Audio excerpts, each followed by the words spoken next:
Queen give the BBC Proms a rhapsodic send-off. The rock band Queen were the star guests at the last night of the Proms, giving their first ever symphonic performance of their rock operetta, Bohemian Rhapsody. Sir Brian May and Roger Taylor joined the BBC Symphony Orchestra and the BBC Symphony Chorus to bring their scaramouches and fandangos to the Royal Albert Hall, as the song celebrated its 50th anniversary. Queen singer Freddie Mercury, who died in 1991, would have loved to be here, Sir Brian told BBC News. He'd have been on that stage, lapping it up. Asked what the flamboyant star would have worn, his bandmate replied, "I think it would be formal. He wouldn't do the short shorts or the leotard. He'd be in tails, very elegant." Tenor Sam Oladeinde amply filled Mercury's high-top sneakers for Saturday's performance, while the chorus was bolstered by the National Youth Choir, the BBC singers and soprano Louise Alder for the famous Bismillah section. Sir Brian momentarily missed his cue on the closing guitar solo, but the climax, a ghostly recording of Mercury singing "Any Way the Wind Blows," followed by Roger Taylor striking Britain's largest gong, was met with a massive roar of approval. Stuart Morley's all-new orchestral arrangement gave Bohemian Rhapsody a fresh grandeur, said chorister Gareth Malone, who watched the performance. "This is a big room to fill, and it filled it." Speaking backstage, Sir Brian called the performance very emotional. "A little too emotional for me," he added. "I missed a couple of things which I wish would have loved to get better. But the overall feeling was great." The last night marked the culmination of 8 weeks of concerts across the country, from Bradford and Bristol to Gateshead and Belfast.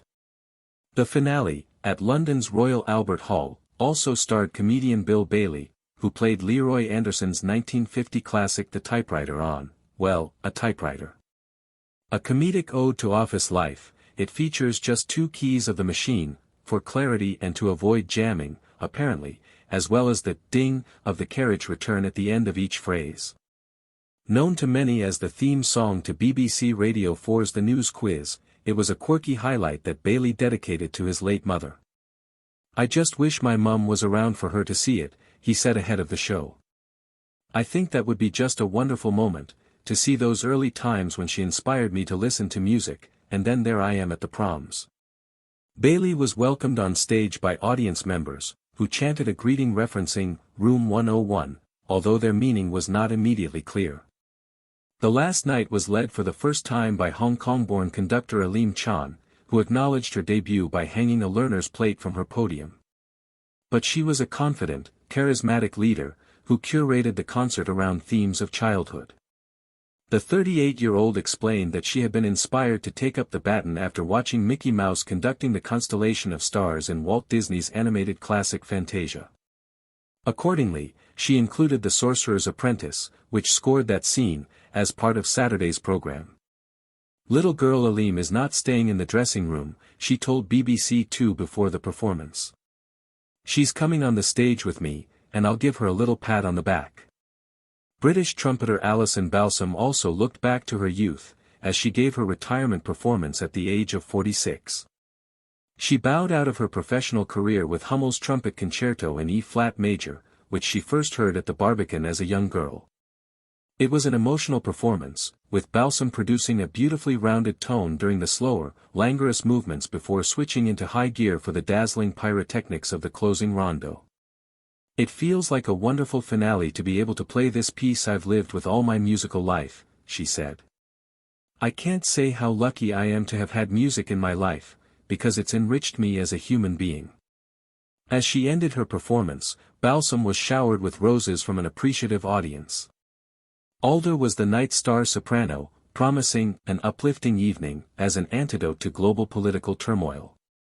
She transported audiences to Edwardian London with a cheeky medley of songs from My Fair Lady, and scaled the heights with her rendition of Vilja Song, the nostalgic showpiece of Franz Lehar's operetta The Merry Widow. "I admire any soprano who has a huge voice but can do internalized, soft singing like that," observed BBC Radio 3's Georgia Mann. "That is the mark of true class." The singer embraced the last night's party atmosphere, adopting a Cockney accent and flower seller's costume for Wouldn't It Be Loverly, and sporting a spectacular Union flag ball gown for Rule, Britannia. The concert ended with the traditional program of sea shanties and patriotic songs like Jerusalem and Land of Hope and Glory, as the audience waved flags, set off party poppers and waved stuffed toys. Bill Bailey reappeared at the end of the concert, playing Auld Lang Syne on the Royal Albert Hall's famous Voice of Jupiter organ, but not before bashing out an impromptu version of Europe's rock classic The Final Countdown. It gave the season a suitably celebratory and idiosyncratic climax. This year's season has totaled 86 concerts featuring everyone from jazz singer Samara Joy to the world's only one-handed pianist, Nicholas McCarthy. Highlights included the Vienna Philharmonic's superlative performance of Bruckner's Symphony No. 9, and star conductor Klaus Michaela, who delivered an astonishingly emotional version of Gustav Mahler's Fifth Symphony with the Netherlands' Royal Concertgebouw Orchestra. There was also a prom dedicated to the music of the Traders, another featuring the music of psycho composer Bernard Herrmann, and crossover concert with pop star Jade Thirlwall and guitar virtuoso St. Vincent.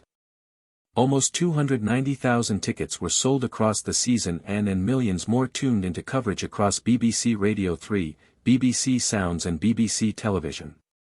The festival will return on July 17, 2026, for its 131st season.